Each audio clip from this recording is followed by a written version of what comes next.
Bonsoir à toutes et à tous. Petite vidéo en ce vendredi 19 juillet 2024 au soir pour faire le bilan, le point sur la situation politique assez extravagante que nous vivons depuis les élections européennes et plus encore depuis la dissolution de l'Assemblée nationale. À la tête de l'Assemblée nationale, comme président de l'Assemblée nationale, au perchoir, on a assisté au fait qu'il y a eu un candidat surprise, André Chassaigne, qui est un homme plutôt sympathique dans l'absolu, je trouve, qui est un communiste, mais voilà, bon enfant, si j'ose dire, qui dit des choses parfois sur l'Europe qui sont tout à fait intéressantes, et qui s'est révélé être en fait un excellent candidat de compromis pour le nouveau Front populaire pour la gauche, et qui a réussi à mobiliser tous les députés de gauche, ou peu s'en faut, puisqu'il a réussi à avoir 200 voix, puis un petit peu plus, et a terminé en fait à 207 voix au troisième tour, ce qui est un réel succès pour lui. En revanche, le Rassemblement national n'a pas réussi, plus les ciotistes n'ont pas réussi à déborder de leur aire naturelle, et donc ils avaient 143 députés. Monsieur Sébastien Chenu a eu entre 141 et 142 députés. Au troisième tour, il a eu 141 députés, ce qui signifie qu'il y a 2 députés, probablement des LR ciotistes ayant rallié le Rassemblement national, qui ont voté secrètement, probablement, pour Madame Braun-Pivet, par hantise de voir un député membre du Parti communiste français accéder à la présidence de l'Assemblée nationale. Au passage, je me permets de faire mon mea culpa, parce que dans une vidéo antérieure, j'avais dit à tort que les scrutins étaient publics. Non, le scrutin est secret, donc on ne sait pas qui a voté pourquoi, on ne peut que reconstituer. En attendant, le RN et les ciotistes, à 2 voix près, n'ont fait que consolider leur électorat sur les 3 tours. Et puis la surprise est venue de Madame Braun-Pivet, la présidente sortante, qui a commencé assez modestement, et puis qui, à chaque tour de scrutin, a fait davantage, pour terminer au troisième tour avec 220 députés, c'est-à-dire 13 voix de plus que le communiste André Chassaigne, qui de ce fait est élue présidente de l'Assemblée nationale, puisqu'au troisième tour, on n'a pas besoin de la majorité absolue qui est de 289 députés, mais simplement une majorité relative, celui qui a le plus de voix. Alors cette réélection fait couler beaucoup d'encre, parce que d'abord, elle a été obtenue comment ? On le sait. Il y a des bruits de couloir, c'est qu'elle a été obtenue par un accord entre toute la Macronie, Horizon, le Modem, etc. Tout le monde a fini par se rallier à la candidature de Madame Braun-Pivet pour les macronistes, mais il y a eu un accord secret, semble-t-il, avec Monsieur Wauquiez pour les Républicains, les LR canal historique, c'est-à-dire pas ceux qui ont rallié le Rassemblement national, et donc un accord pour en fait soutenir Madame Braun-Pivet, qui est de la pure responsabilité, si j'ai bien compris, de Monsieur Laurent Wauquiez, et qui aurait obtenu en échange le soutien pour avoir des postes de vice-président, ce qui d'ailleurs s'est passé aujourd'hui même, puisque aujourd'hui il y a eu le vote des vice-présidents, les 6 vice-présidents, et en fait les Républicains ont obtenu 2 vice-présidences de l'Assemblée nationale, ce qui est beaucoup finalement pour un groupe qui ne représente que 60 députés. Ils ont eu un tiers des vice-présidences. Alors qu'est-ce qu'on peut penser de tout ça ?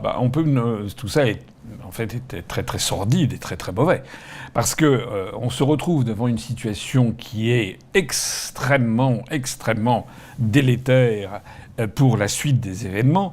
C'est que, je rappelle qu'aux élections européennes, le camp présidentiel, comme on dit maintenant, puisqu'on n'ose plus dire la majorité présidentielle, la Macronie s'est ramassée une déculottée absolument mémorable.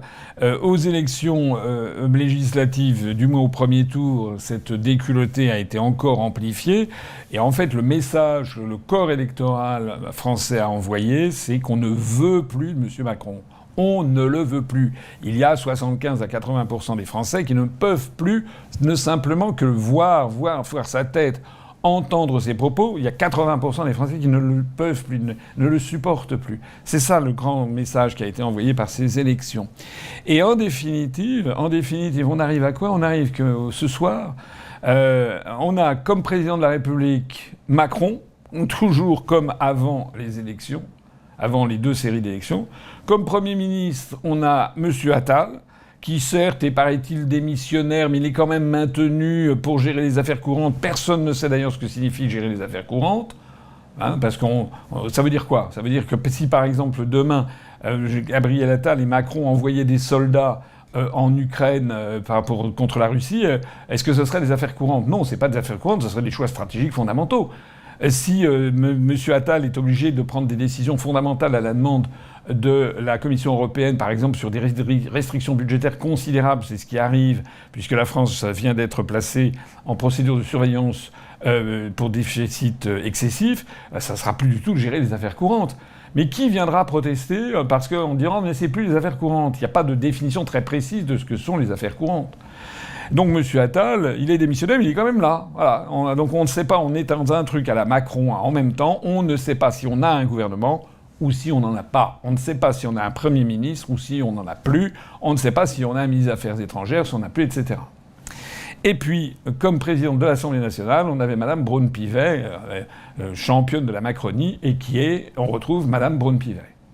C'est-à-dire que, et ça c'est absolument tragique pour la suite des événements, c'est-à-dire que le système français, la démocratie française est devenue désormais complètement dysfonctionnelle, ne marche absolument plus, de la faute de Macron, responsable numéro 1, mais de la faute par ailleurs de toute la petite camarilla qui rôde autour de Macron, de la faute de M. Wauquiez, de la faute de M. Mélenchon, de la faute de la gauche qui a bloqué le système de vote nominal majoritaire à 2 tours en voulant faire blocage au Rassemblement national, ce qui a eu pour effet d'amener des votes totalement contre nature, avec des électeurs de gauche qui ont voté pour Madame Borne tout en soutenant un programme pour rabaisser la retraite à 60 ans. Ils ont voté pour élire Madame Borne, qui était l'auteur de la retraite à 64 ans.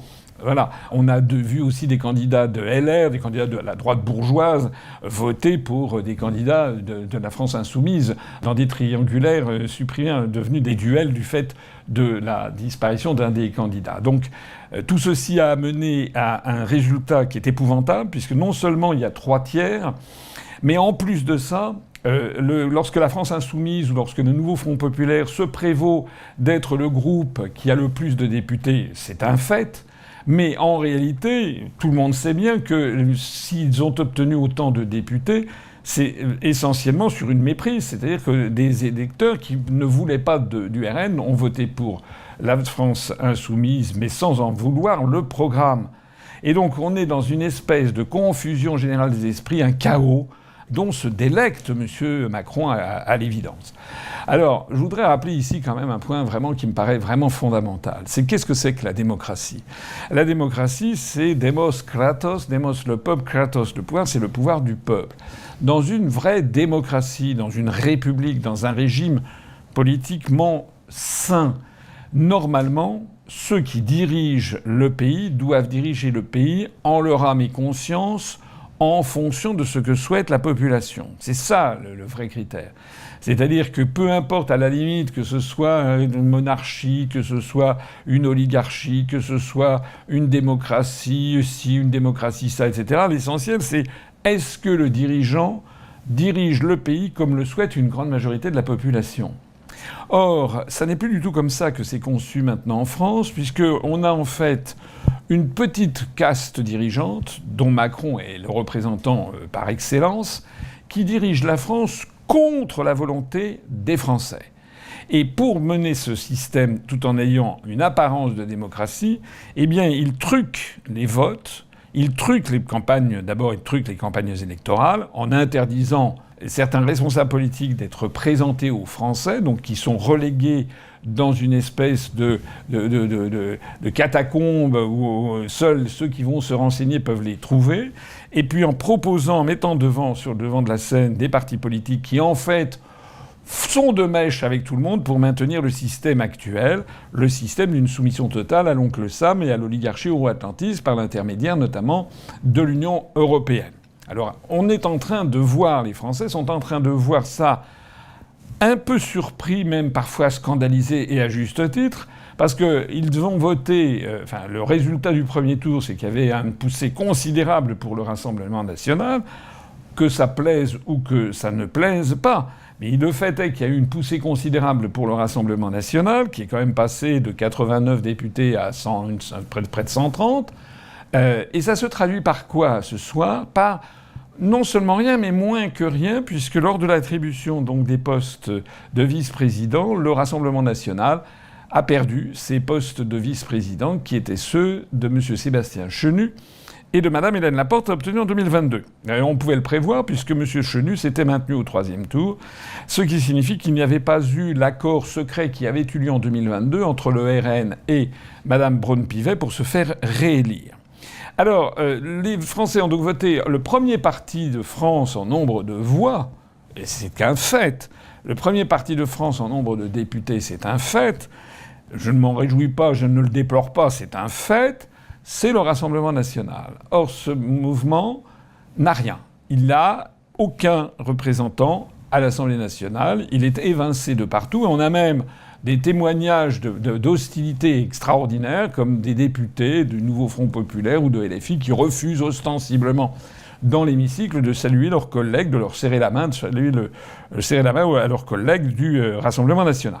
Or, les mêmes Français qui voient ça avec stupéfaction découvrent que Mme Manon Aubry, qui était la tête de liste du Nouveau Front populaire, au Parlement européen a célébré la réélection de Mme von der Leyen avec des transports d'affection qui ont tout à fait stupéfié. Elle l'a embrassé, elle l'a regardé avec un air quasiment énamouré et extatique devant Mme von der Leyen. Après, maintenant, elle a bien du souci à se faire en disant non, c'est normal, c'est un comportement normal, républicain et institutionnel. Non, c'est pas du tout un comportement normal. Madame Manon Aubry, en tant que tête de liste du Nouveau Front populaire, n'était pas obligée de se précipiter pour aller voir Madame von der Leyen, et si nécessaire, elle pouvait lui serrer de façon la main avec un petit sourire en disant « je vous félicite », voilà, mais montrant quand même une réserve face à cette femme qui est un escroc et quelqu'un d'épouvantable. Alors ce qui veut dire quoi? Ça veut dire que les Français, notamment les électeurs de LFI, moi je ne sais pas ce qu'ils éprouvent ce soir, ils se rendent compte qu'en fait, Madame Manon Aubry, elle s'est précipitée dans les bras de von der Leyen. C'est à se demander d'ailleurs si elle n'a pas voté pour elle secrètement, puisque là le vote est secret au Parlement européen pour élire Mme von der Leyen. Et en revanche, considère que c'est tout à fait normal de ne pas serrer la main d'un collègue du Rassemblement national. Alors tout ceci évidemment est très mauvais. Et très mauvais parce que, au bout du compte, comme il y a eu ces magouilles entre Wauquiez et la Macronie, et au profit donc le résultat c'est que les Républicains ont 2 postes de vice-président. Et puis il y en a un pour Horizon, et puis il y en a 2 pour LFI, je crois, et puis le dernier, c'est pour Ensemble. Ça veut dire que, en fait, la Macronie reste finalement aux commandes. Voilà. Et que le groupe, cette espèce de nébuleuse du Nouveau Front populaire est en train de tout perdre. Elle est en train de tout perdre. Elle n'a pas eu le perchoir, la présidence de l'Assemblée nationale. Elle a eu 2 vice-présidences, mais c'est pas très, très, très important. C'est important en termes symboliques, mais bon, elle a eu ça. Elle n'arrive pas à se mettre d'accord sur le nom d'un Premier ministre. Et il est assez probable, au train où vont les choses, que les choses vont se dérouler comme d'ailleurs je l'avais annoncé, parmi d'autres observateurs, je n'étais pas le seul, mais je l'avais quand même annoncé, que assez probablement on va avoir émergé de cette Assemblée une espèce de de majorité relative, mais très loin de la majorité absolue qui est de 289, mais une majorité qui comportera les députés de Horizon, de M. Édouard Philippe, du MoDem, de l'UDI, tout ça de M. Bayrou, plus les députés de Ensemble, Renaissance pour Macron, et auxquels se seront agglutinés les députés des Républicains, les LR, n'ayant pas suivi Ciotti dans son rapprochement avec le Rassemblement national. Au total, ça leur fera quelque chose comme 210 ou 220 députés, donc ça veut dire qu'à tout moment, il pourrait y avoir une motion de censure qui les fera tomber, mais ça, c'est inhérent au résultat de ces élections législatives qui n'ont pas permis de faire apparaître une majorité claire et nette pour un parti du fait justement des manipulations entre le premier et le deuxième tour. Alors c'est pas tout, c'est qu'il se greffe là-dessus des soupçons extravagants de fraude. La fraude la plus manifeste, c'est en fait que Mme Braun-Pivet a obtenu 220 voix au troisième tour. alors que M. Chassaigne en a obtenu 207, c'est-à-dire que Mme Braun-Pivet n'a obtenu que 13 voix de plus que M. Chassaigne. Or, vous le savez, en tout cas beaucoup d'observateurs l'ont noté, parmi les électeurs, parmi les députés électeurs, il y avait dedans, je crois, 17 ministres. Or, il est interdit par l'article 23 de la Constitution d'être à la fois ministre et député. Donc normalement, ces 17 députés soit ne devraient plus être ministres, or ils le sont tout en ne l'étant plus puisqu'ils sont dans un gouvernement démissionnaire, mais ils le sont quand même de facto puisqu'ils gèrent les affaires courantes. Mais gérant les affaires courantes, ils ne devaient pas normalement voter, ils devaient s'abstenir de voter à ce scrutin. Donc il y a quand même un parfum d'illégitimité complète qui flotte sur cette affaire, même si je sais que c'est un débat d'experts. Alors la gauche hurle au scandale, au déni de démocratie, avec de solides arguments. Les macronistes disent mais non, alors il ressort des vieilles jurisprudences, mais si, ils ont un mois pour choisir ici et ça. Enfin bref. Ce que l'on peut dire de tout ça, c'est que c'est minable. C'est que M. Macron est un minus. C'est que Macron, il prend un plaisir sadique, pervers, à plonger la France dans le chaos. Son objectif n'est pas de diriger la France comme le souhaitent les Français. Son objectif, c'est de rester collé à l'Élysée comme une arapède collée à son rocher, et que, en tordant les textes, les règlements, la Constitution, la loi, etc., en tordant tout ça avec certainement l'aide de conseillers sortis de Dieu sait où, pour en fait faire dire aux Français ce qu'ils n'ont pas dit et faire accepter aux Français ce qu'ils ne veulent plus. C'est ça, en fait, le vice de toute cette histoire. C'est-à-dire qu'au bout de ce système électoral, les Français ont quelque chose dont ils ne veulent surtout pas. C'est absolument tragique, c'est absolument dramatique. J'ajoute d'ailleurs et on peut critiquer la présence de 17 ministres qui ont voté pour Mme Braun-Pivet, mais je voudrais aussi souligner et revenir sur le fait qu'il y a les députés des Français établis hors de France, pour lequel j'ai introduit un recours devant le Conseil constitutionnel, dont je vais reparler dans un instant. Or, je rappelle que les députés sortis des urnes, des députés des Français établis hors de France, étaient 4 députés favorables à Macron sur 11. Et que, après prise en compte du vote par Internet dont on ne sait rien, on est passé de 4 députés macronistes à 10 députés macronistes. C'est-à-dire que ce que moi je pense, en tout cas c'est pour ça que j'ai fait un recours devant le Conseil constitutionnel, c'est qu'il y a peut-être, potentiellement, 6 députés qui ont été élus frauduleusement en faveur de Macron parmi les Français de l'étranger. Donc ça veut dire, si tel est le cas, et je ne parle même pas des autres cas où il y a eu des doutes sur les procurations, sur toute une série de problèmes qui ont pu avoir lieu, ça veut dire que lorsque le score est aussi étroit qu'entre Mme Braun-Pivet et M. Chassaigne, il y a une forte présomption que Mme Braun-Pivet ait été élue de façon frauduleuse. Alors, enfin, c'est, comme disait l'adage romain, même la femme de César ne doit pas pouvoir être soupçonnée. Le fait pour la présidente de l'Assemblée nationale d'avoir été réélue dans des conditions aussi baroques et aussi contraires à ce que veulent les Français est porteur de lourds orages pour la suite des événements. À propos d'ailleurs des recours devant le Conseil constitutionnel, il y a eu au total 76 recours qui ont été déposés. Vous savez que pour déposer un recours pour contester une élection, il faut être soit électeur, soit candidat dans une circonscription. Il y a donc, moi j'ai donc fait déposer un recours dans la 11e circonscription des Français établis hors de France parce que j'ai été candidat. Mais il y a eu 76 recours au total, et sur ces 76 recours, il y a eu 6 recours concernant des élections dans les circonscriptions des Français établis hors de France. Il y a eu deux recours qui ont été lancés dans la 4e circonscription, c'est-à-dire celle qui concerne la Belgique et les Pays-Bas. Il y a eu 2 recours qui ont été lancés dans la 11e circonscription, celle où j'étais, dont mon recours.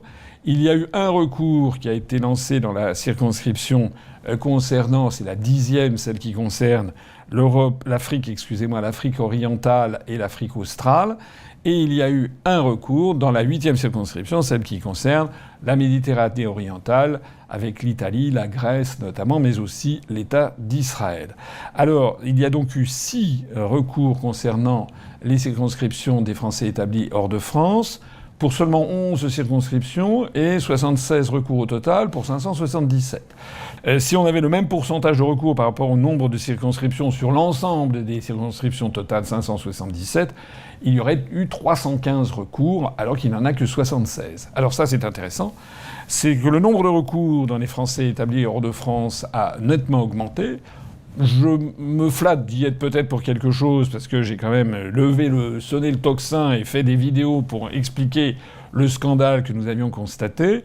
Quoi qu'il en soit, eh bien, maintenant, le Conseil constitutionnel va devoir trancher. Et je voudrais ici lancer un appel. Lancer un appel à toutes les personnes qui m'écoutent et qui me regardent, d'aller, si possible, lire le recours. C'est un dossier de 24 pages, mais il y a 13 pages d'annexes, donc l'essentiel se lit. Il y a une dizaine de pages à lire, ce n'est pas très compliqué à lire. Je vous suggère d'aller regarder ça, c'est sur notre site upr.fr. Vous tapez saisine du Conseil constitutionnel. Il y a en dessous de cette vidéo, d'ailleurs, il y a le lien pour avoir accès à ce document. Je vous suggère de le lire. Je vous suggère de le faire circuler au maximum autour de vous. Et je vous suggère aussi, pour toutes celles et tous ceux d'entre vous qui pouvaient le faire, ça ne coûte à rien, d'écrire au Conseil constitutionnel. Il y a un greffe par Internet. Vous pouvez écrire au Conseil constitutionnel. Vous pouvez éventuellement écrire par la poste, etc. Vous leur écrivez en disant que vous espérez que les recours qui sont lancés contre les élections pour les Français établis hors de France. Vous pouvez parler bien sûr du recours que je dépose, mais vous pouvez aussi parler du recours des 5 autres recours. Vous pouvez dire au Conseil constitutionnel que vous suivez cette affaire, que vous avez lu le dossier établi par François Asselineau, candidat dans la 11e circonscription, et que vous attendez du Conseil constitutionnel qu'il joue son rôle de protecteur de la démocratie. C'est-à-dire notamment que le Conseil constitutionnel ne doit pas être utilisé pour la énième fois comme pour protéger Macron et son gang, mais doit dire le droit. Or, le droit, c'est qu'il y a une partie tout à fait considérable de ces élections chez les Français établis hors de France. C'est une part qui varie entre 50 et 80% des votes qui sont des votes par Internet. C'est allé jusqu'à 80% des votes par Internet. Or, ces votes par Internet, on ne sait absolument pas ce qui se cache derrière. On n'a aucune preuve qu'il s'agisse bien des personnes qui sont nominativement, puisqu'il n'y a pas de reconnaissance faciale. Lorsque quelqu'un va voter dans un bureau de vote, il y a une reconnaissance faciale, puisqu'on compare la pièce d'identité avec l'électeur. Là, il n'y a pas de reconnaissance faciale, même s'il y a un code SMS, etc., mais n'importe qui peut se procurer un code SMS. Ça peut être même d'ailleurs quelqu'un de la famille. Deuxièmement, nous n'avons aucune certitude que les personnes qui sont sur la liste électorale votant par Internet ne sont pas par ailleurs sur une liste électorale en France métropolitaine. On ne sait quel est le rapprochement qui existe entre les fichiers du ministère des Affaires étrangères et ceux du ministère de l'Intérieur. On n'a aucune certitude de ce qui a pu se passer entre la clôture du vote par Internet le jeudi à midi pour le premier tour et la proclamation des résultats le dimanche après 20h.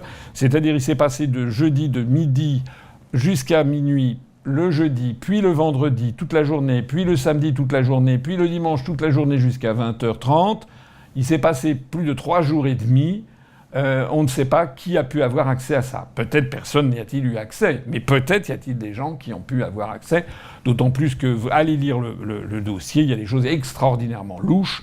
Le simple fait, par exemple, que les votes par Internet soient connus systématiquement après les votes dans les urnes, et aussi ce phénomène extraordinaire, c'est que dans les urnes, dans les 11 circonscriptions, on a constaté dans les urnes que les Français de l'étranger avaient voté comme les Français de métropole, c'est-à-dire avaient voté moins nombreux pour les candidats macronistes et plus nombreux pour les candidats d'opposition ou d'opposition supposée, comme le RN ou comme le Nouveau Front Populaire, ou pour ce qui me concerne moi, puisque j'ai quand même fait 4,20% des suffrages dans cette circonscription, dans les urnes.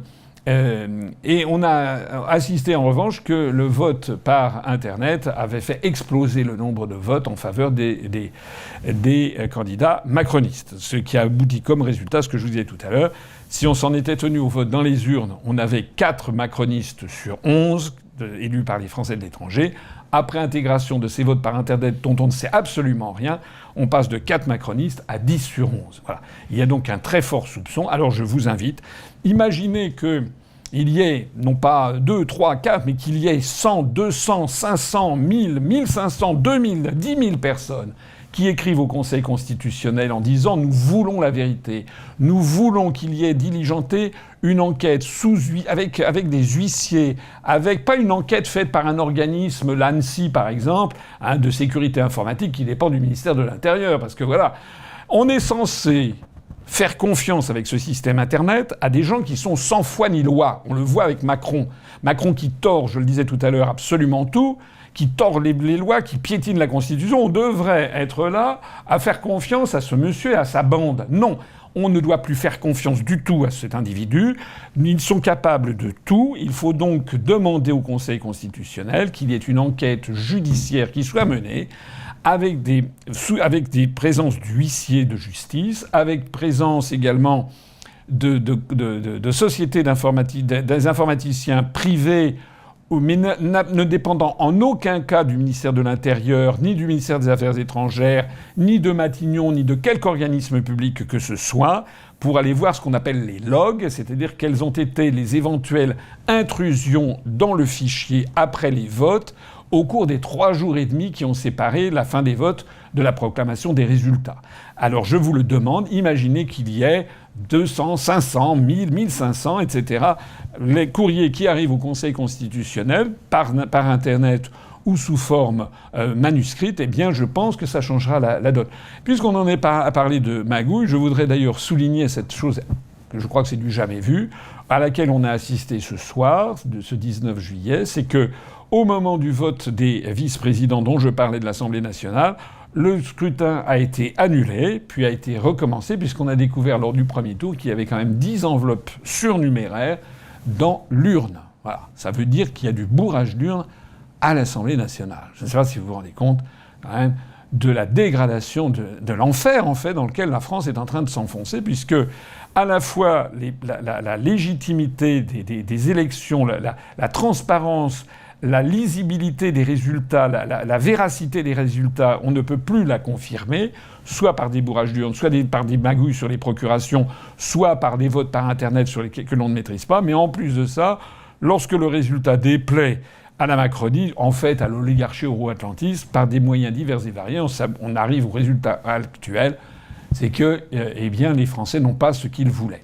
Je voudrais terminer ce propos d'une façon un petit peu plus engageante que d'ordinaire. Parce que il y a quand même quelque chose qu'il faut voir. C'est qu'il faut arrêter aussi de se complaire systématiquement dans le « ah là là, tout est foutu, il n'y a plus possible ». J'ai vu par exemple sur certains comptes, sur certains fils de discussion sur mon compte Twitter, il y avait qu'un internaute qui disait « ça va, j'y crois plus du tout en la France, je pars, je m'installer au Costa Rica, je vois tel ou tel blogueur, responsable, quelqu'un qui a une certaine influence dans l'opinion publique, etc., qui dit non mais tout est foutu, il n'y a plus rien. Et j'ai même des gens même que j'ai reçus ici d'ailleurs, qui disent de toute façon il n'y a pas un seul parti politique pour relever le niveau. J'ai quand même vu quelqu'un qui me connaît très bien, qui a écrit il n'y a pas un seul parti politique sérieux pour sortir de l'Union européenne. Alors, excusez-moi, mais j'aimerais quand même que l'on m'explique ce que j'ai fait à ce monsieur et voilà, quel est le problème. Il y a un parti politique qui existe depuis 17 ans, c'est l'UPR. Or, ce parti politique, certes, il fait des résultats qui sont très décevants par rapport à ce que nous devrions faire, mais on en connaît le résultat. Ça n'est pas parce que nous ne sommes pas sérieux. Je pense que nous sommes le parti politique le plus sérieux. Celui dont les analyses sont les plus précises, les plus documentées, les plus vérifiées, les plus confirmées par les événements depuis 17 ans. Qu'est-ce qu'on peut faire de plus sérieux ? Et je signale que ce parti politique, malgré toutes ses vicissitudes, est le parti politique qui fait le plus de voix à toutes les élections parmi d'autres partis qui militent plus ou moins pour le Frexit. Nous sommes non seulement le parti le plus ancien, mais celui qui a de très loin le plus de voix. Voilà, je signale par exemple, et j'aimerais quand même que les gens qui nous suivent, plutôt que de dire non, il n'y a plus rien à faire, disent non, il y a à faire, il faut se rassembler. Et se rassembler derrière qui ? Derrière l'UPR. Nom d'une pipe, je le disais tout à l'heure, sur la 11e circonscription des Français de l'étranger. Il y a 50 pays. Ça va de Saint-Pétersbourg, de la mer Baltique, jusqu'aux îles Samoa, jusqu'à Suva, capitale des Samoa. Et ça va du détroit de Bering jusqu'au détroit d'Ormuz. Il y a 50 pays, il y a 110 000 personnes Français inscrits sur cette immense zone. Alors qu'il a été très très difficile, on n'a quasiment pas pu faire campagne, eh bien j'ai obtenu à la sortie des urnes 4,20% des suffrages. Je ne dis pas que c'est monumental, mais c'est pas zéro. Pourquoi est-ce qu'il y a des gens qui disent non, il n'y a rien à faire, il n'y a pas de parti... Si, il y a un parti politique qui d'ailleurs a dépassé les 100 millions de vues sur YouTube. Pourquoi est-ce qu'il y a des gens qui sont des espèces de marchands du désespoir ? Plutôt que de vendre le désespoir constamment, rejoignez-nous. Rejoignez-nous. Moi, je serais content s'il y avait de plus en plus de gens qui adhéraient à l'UPR, qui amenaient leur talent, leurs compétences, etc. Je ne demande que ça. Mais non, c'est pas comme ça que les choses se passent. Il y en a certains, une multitude, une myriade qui créent chacun leur propre parti politique en se dénonçant les uns les autres et bien entendu en tapant sur l'UPR et sur ma personne en disant que je voudrais faire alliance avec personne. C'est pas de faire alliance avec qui que ce soit, c'est de se rallier derrière le mouvement le plus ancien, celui qui fournit 90% de l'appareil intellectuel sur le sujet, et celui qui a présenté un programme avec 27 chapitres de programme qui ont été d'ailleurs passés sous le tapis par tout l'ensemble des médias. Je voudrais que tous les blogueurs, ceux qui s'intéressent à la vie politique française, ils aillent consulter notre programme, qu'ils le diffusent. Je voudrais qu'ils disent à toutes les personnes qui leur font confiance, allez regarder le programme de l'UPR. Je constate qu'il y a beaucoup de blogueurs qui sont là, qui se plaignent de la situation. Pourquoi il n'y a pas un seul blogueur, un journaliste, un petit peu d'influence, etc., qui a dit, tiens, Asselineau, il a quand même fait 4,20% des suffrages dans la circonscription des Français établis hors de France. C'est-à-dire pas très loin à la sortie des urnes, j'entends. Et après intégration du vote par Internet, ou comme par hasard, d'ailleurs, j'ai été le candidat qui a eu les votes par Internet le plus défavorable par rapport au vote par les urnes, comme par hasard. Mais même après cette intégration, on arrive à 3,3%. Bien sûr, je ne sais que ça n'est pas mirobolant, mais ça n'est quand même pas rien. Et donc les gens, plutôt que de pleurer sur le fait qu'on n'arrive à rien, rejoignez-nous. Rejoignez-nous et dites qu'il y a un espoir. Il y a en effet un espoir que je vois constamment lorsque je me promène dans la rue avec plein de gens qui viennent me voir. Il ne faut pas baisser les bras. Il ne faut pas abandonner le combat. Au contraire, nous entrons vers des zones de plus en plus délétères, une atmosphère empuantie par le macronisme, parce que ce monsieur Macron est en train de plonger la France non seulement dans le désastre tous azimuts, économique, financier, industriel, agricole, diplomatique, militaire, culturel, civilisationnel et autres, mais même en matière des institutions politiques. Voilà. Et donc il faut absolument que les Français comprennent qu'il y a une solution. Il y a une solution. La solution, c'est celle que nous présentons, et pas seulement moi d'ailleurs, que nous présentons depuis 17 ans. D'ailleurs, je reviens toujours aux blogueurs ou aux journalistes ou aux réseaux web, etc., qui nous suivent. Pourquoi est-ce qu'ils n'ont pas souligné, pour la majorité d'entre eux, pourquoi ils n'ont pas souligné que nous avions été rejoints par le général Henri Roure, qui est quand même quelqu'un qui est un militaire de haut rang, de grande valeur? Pourquoi ils n'ont pas souligné que nous avions été rejoints aux européennes par M. Colomba, qui a été sénateur communiste, ancien vice-président de l'Association des maires ruraux de France? Pourquoi ils ne l'ont pas dit? Pourquoi ils disent tout le temps qu'il n'y a personne, il n'y a pas de parti? Si, il y a un parti. Et j'appelle ici toutes celles et tous ceux qui nous connaissent à nous rejoindre. Voilà, il faut que tout le monde rejoigne l'UPR. Et ceux qui ne nous rejoignent pas et qui continuent à entretenir cette atmosphère de déréliction, pour prendre un terme quasiment théologique, c'est de désespoir absolu, comme après la mort du Christ. Bon, et non. il faut toujours garder l'espoir. Regardez ce qu'avait dit Charles de Gaulle. La flamme de la résistance ne doit pas s'éteindre et elle ne s'éteindra pas. Voilà. Il y a de plus en plus de Français qui se rendent compte qu'ils se sont fait encore une fois berner en faisant le barrage au RN, ou en votant pour le RN, ou en votant pour Marion Maréchal. On allait voir ce qu'on allait voir. Paraît-il que ça allait tout changer. Vous avez vu qu'au Parlement européen, c'est comme, en fait, à l'Assemblée nationale, c'est Madame von der Leyen qui a été réélue. Il y a de plus en plus de gens qui commencent à comprendre que LFI est en fait une escroquerie. Je compte d'ailleurs faire une vidéo spécifique sur le sujet LFI, parce que c'est vraiment maintenant l'accumulation des preuves est absolument fascinante de voir à quel point ce mouvement politique, M. Mélenchon et les gens qui l'entourent, attire des millions d'électeurs vers rien. Eh bien, je dis que vous ne devez pas perdre espoir.